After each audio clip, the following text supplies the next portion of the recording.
Hey, what a great day. Welcome, everybody. The markets today had a pretty substantial upside move. And first thing this morning, we started off at the box knowing, or out of the gate, so to speak, with Fed comments today from the Federal Reserve in Chicago. That was helpful. President Trump's in England, 5-hour difference there.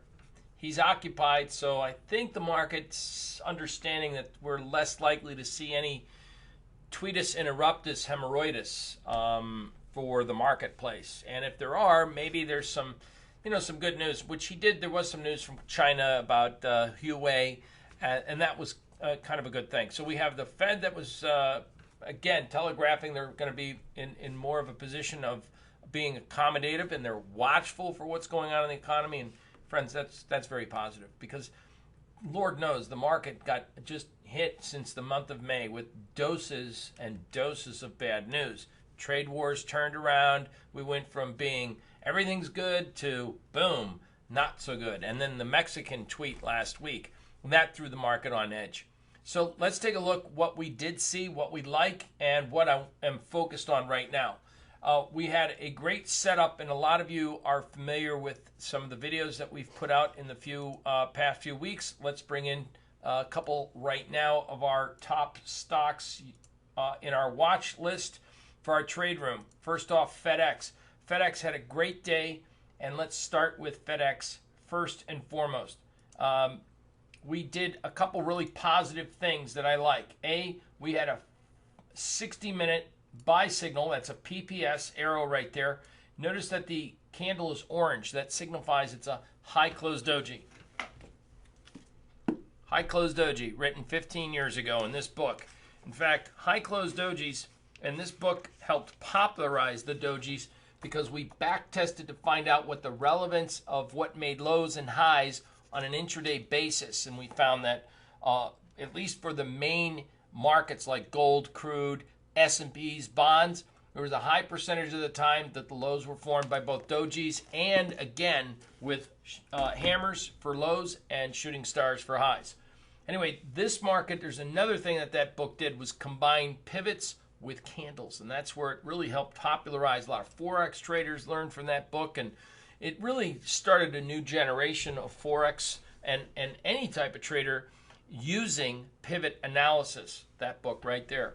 What we noted that was that one, and I'll just share with you, when markets are bearish, the pivot, and that's this blue line, typically the blue line will act as like an overhead resistance.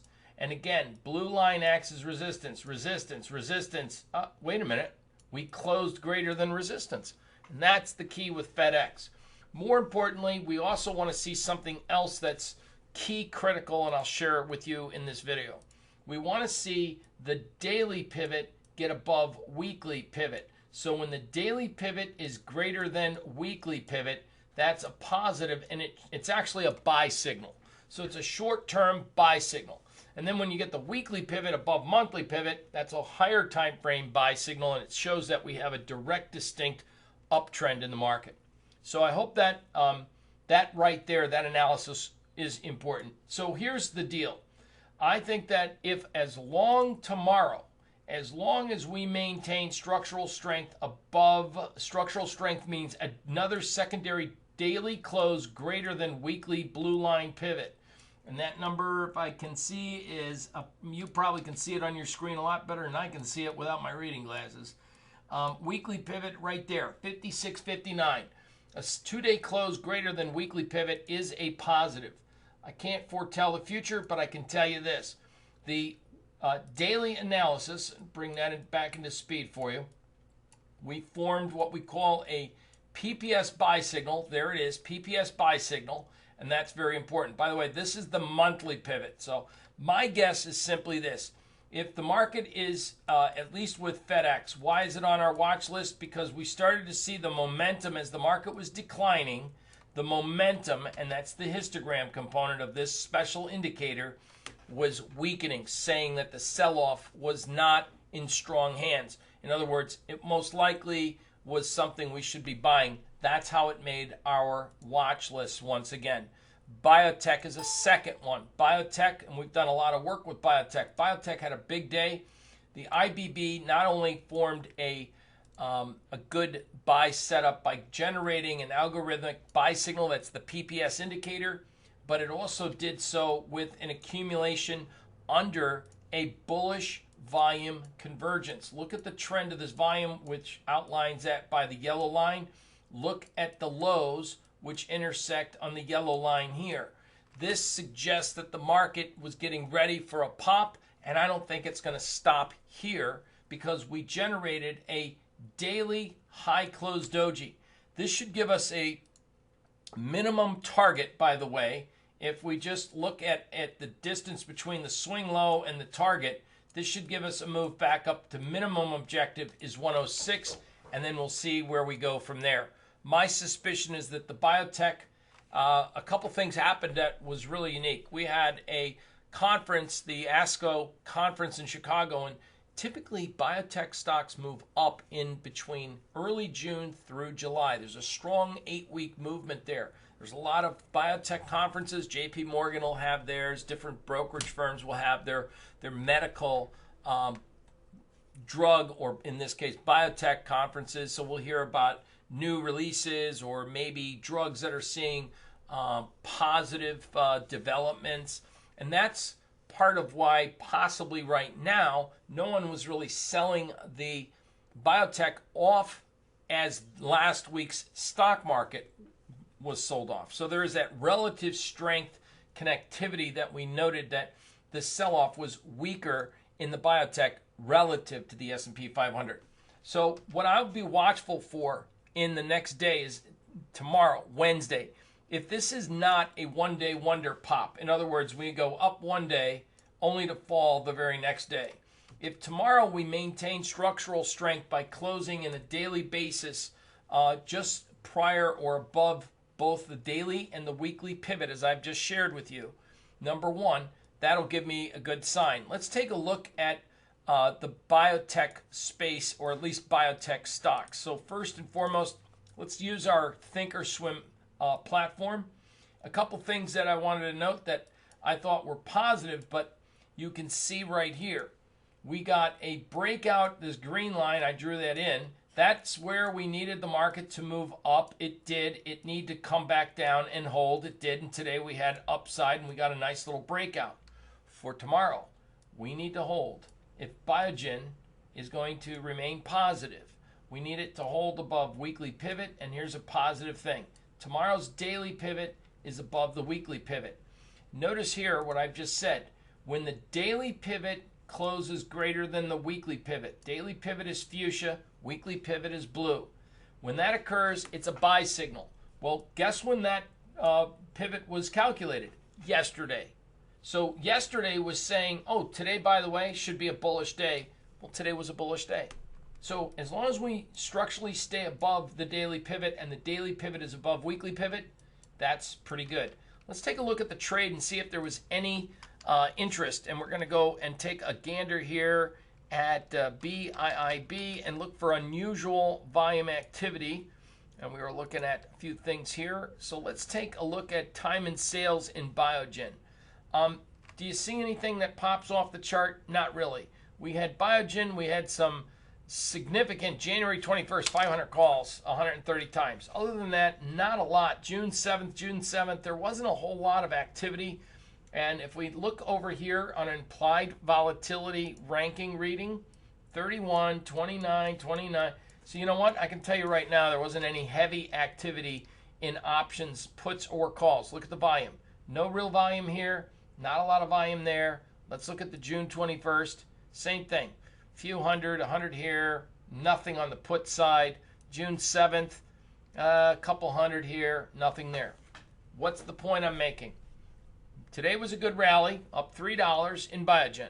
But no one wanted to commit money like insider information to Biogen right now. What about biotech as the ETF is, IBB? Let's take a look. So first we're going to go as we get the biotech sector. Big day, up $2. I mean, 2% move, more or less, 1.85% move. January, someone's really banking that we're going to see a lot of upside potential out of the biotech between now and January 20th, or they're selling premium to take in some money. That's probably more likely what it was. So moral of the story, we take a look down the scope here, not a lot. What about the ETF? And look, 23, 23, 24, that tells me there wasn't a lot of interest in biotech IBB options. I mean, more than the normal, right? There looks like someone did a 600 lot over here. Maybe they were coming out of some put options where possibly that's a new trade or offsetting. You can see we had 2,600 open interest, 600 volume. I see some open interest already had been built into biotech, so possibly no one believed today's rally. That's the point I'm trying to make. All right, lastly, let's take a look at LABU, which is a leveraged ETF. Did people find enough confidence in the biotech move that they wanted to put option money to work and be directional? The only thing I got is a 45 June 7th strike call, and all right, so that's all right, 45 at the end of the day. But here, note, this is interesting, 1,400 with a 481 on the 44 strike calls. Now, we didn't get a lot of action over here in the put side, so someone's banking that possibly between now or today intraday basis, the low being 40 and we closed at 43. So somewhere between the open and the close, someone put on 1,400 call options for the 44 strike for LABU that expire Friday. All right, that's not too bad. It's not a big bet either because it's only 1,400 and they're not that expensive. So what's the point I'm trying to make? I'm going to bet that if tomorrow, LABU, same thing happened here. I'm going to bet, look, today's the first day we get the daily pivot above the weekly pivot. Now, I'm going to bet that if tomorrow we maintain structural strength by a daily close, the daily close is greater than the pivots, then that's 2 days, and that would tell me that there's more, and I'll bet tomorrow, if that's the case, volume, I'll be running scans to see if volume comes into options on the biotech space. That's what I'm trying to get at. All right. The same story could be said with SMH. Let's take a look at the semis. Big recovery. One day wonder, or is there something more involved? Well, again, for tomorrow, daily pivot above weekly pivot. That's pretty impressive. Let's look at the 1 hour chart. There's a lot of recovery left out of semis. If this was just a kind of a base type of scenario, how many days did we not go down? We really didn't go down. We stabilized. We went from a trend to consolidation. So we got a little bit of consolidation and we got a little bit of lift of volume. You can see this is on balance volume. It made a little regression upside move, an uptick. So here's the key.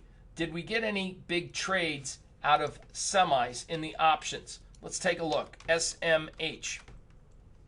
So for Thinkorswim, type in your ETF, SMH, go down where it says option time and sales, and you'll see what the biggest trade was.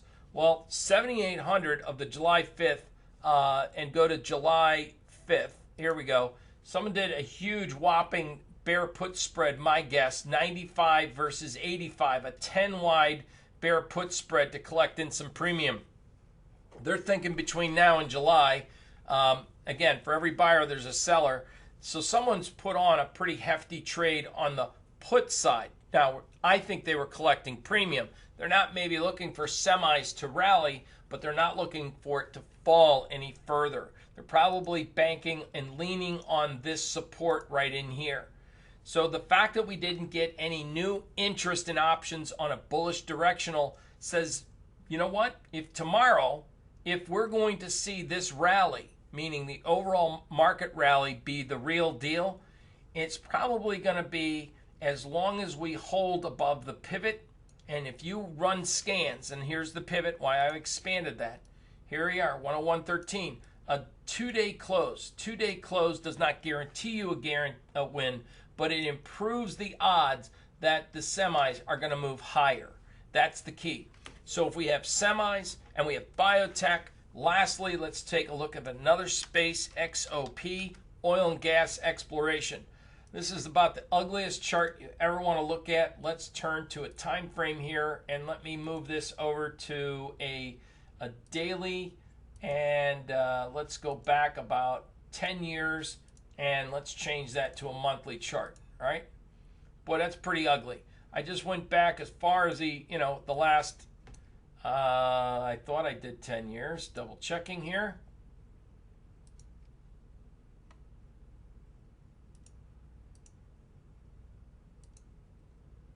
Max available.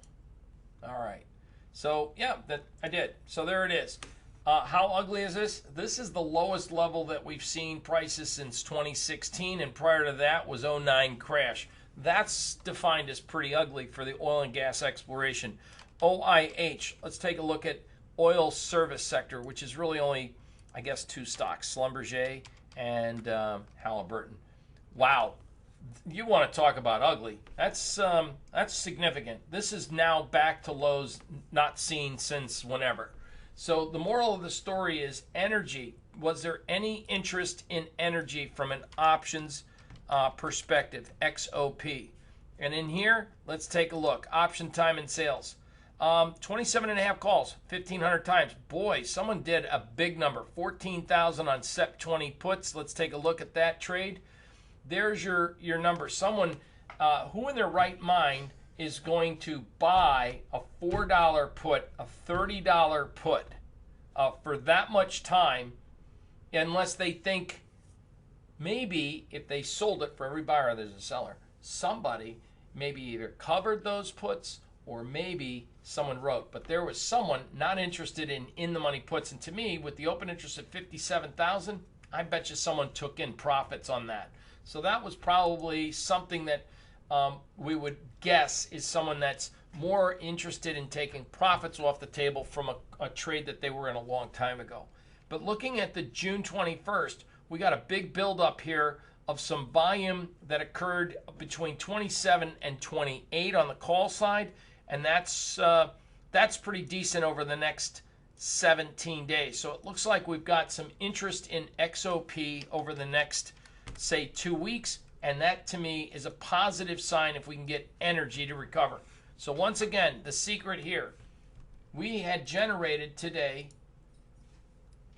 a close greater than weekly pivot.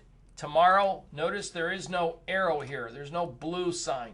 We need to see if we can get a technical buy setup in here, and if so, that's where I think traders, money's going to come off the sideline. No one wants to buy the one-day wonder. People will be watchful and looking for a pullback.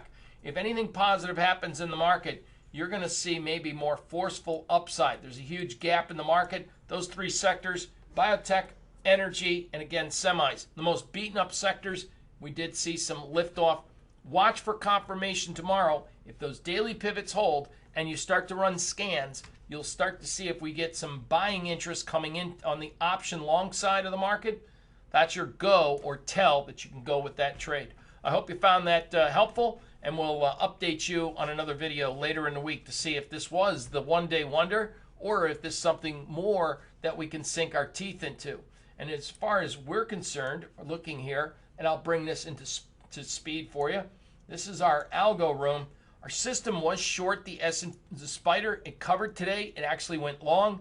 The VIX, the volatility index, our 60-minute model was long volatility. And this was one of the biggest divergences ever. Stocks made new lows on the month. The VIX couldn't take out the high. That was a dead giver. And so when we liquidate the longs and the system goes short, that's a good telltale sign that we might have more left of this rally. So we had a pretty decent day. Blue lines represent winners and red lines represent losers in the algo. But what I wanted to bring into your attention was simply this. Today, the spiders generated a buy signal with a positive reading and breadth. The Dow generated a buy signal. The nice New York Stock Exchange, everything generated positive buy signals except for the sector of NASDAQ, because maybe they're under pressure with social media. Lastly, let me leave you with this. Here's the advanced decline in the market. I did this earlier with our trade community in our live room. So as far as if I'm going to commit money to the market, there's two things I want to know. Is this the old double or triple top in the market? I don't think so. And one of the main reasons is because the advanced decline broke out to new highs on that level. So it's not that we need to retest this high. That's not important anymore. The market, if it is going to crash and burn and go to zero as all the bears think it will, then we probably need to test that high one more time before it's all said and done. And that, my friends, is where I think we're seeing better rate of return in high dividend yielding stocks. Can you imagine? I'm going to put my money in bonds where I get 2.55% yield. So let me go rush in and buy bonds and forget about any other stock that pays a high dividend that's a Dow component. And there's a lot of value in some of those stocks, especially since we've already sunken a little bit. I think that's what drove the market today. Smart people who think, I'd rather own stocks here because after all, we couldn't get the Dow below the quarterly pivot support. That's number one. And then lastly, let's take a look at this picture. Let's look at the higher time frame, the weekly analysis. Once again, I don't know where the market's going to close on Friday, but I could tell you this. The advanced decline is almost resting at its highs of the year. So that data there, it supports the idea that we could see a retest of the highs in the Dow. And that, my friends, is important.